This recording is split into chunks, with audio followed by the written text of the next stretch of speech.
لیکن یہ کہ ریلیکس ہوگا کہ نہیں ہوگا، اگر اس طرح کی کیفیت ہے اور پانی کے استعمال پر قادر نہیں ہے، ایون پانی گرم بھی اگر دیا جائے تو وہ بھی اس کے لیے نقصان دہ ہے، تو اگر اس طرح کی صورت ہو تو پھر تیمم کا کریں۔ اگلا سوال ہے شیخ، غسل جنابت میں مرد کے لیے بغیر سر کے بال بھگائے غسل ہو سکتا ہے کیا سردی میں؟ نہیں ہو سکتا، بالکل نہیں ہو سکتا، سردی ہو یا گرمی ہو، بال کی جڑ بھگونی ہوگی۔ پانی اگر سرد ہے تو اس کو گرم کر لیجیے، اور گرم کرنے کی صورت ہے، لیکن اگر کہیں بھی گرم کرنے کی صورت نہ ہو، پانی بہت ٹھنڈا ہو، لگتا ہو بالکل برف ہے، اور اس کو استعمال کرنے سے، سر پر ڈالنے سے اگر بیماری کا خطرہ ہے، بیمار پڑنے کا اندیشہ ہے، تب آدمی تیمم سے نماز، پھر جب دھوپ نکلے گی یا پانی گرم کرنے کی ضرورت ہوگی تو پھر غسل کرے گا۔ جی شیخ، اگلا سوال ہے شیخ، ہوں۔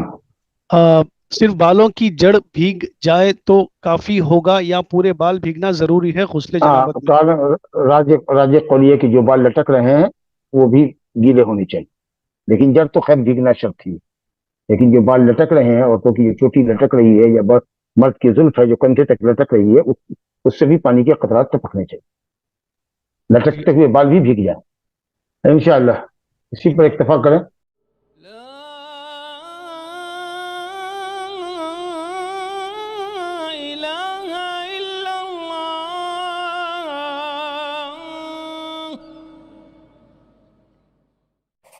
قل هل يستوي الذين يعلمون والذين لا يعلمون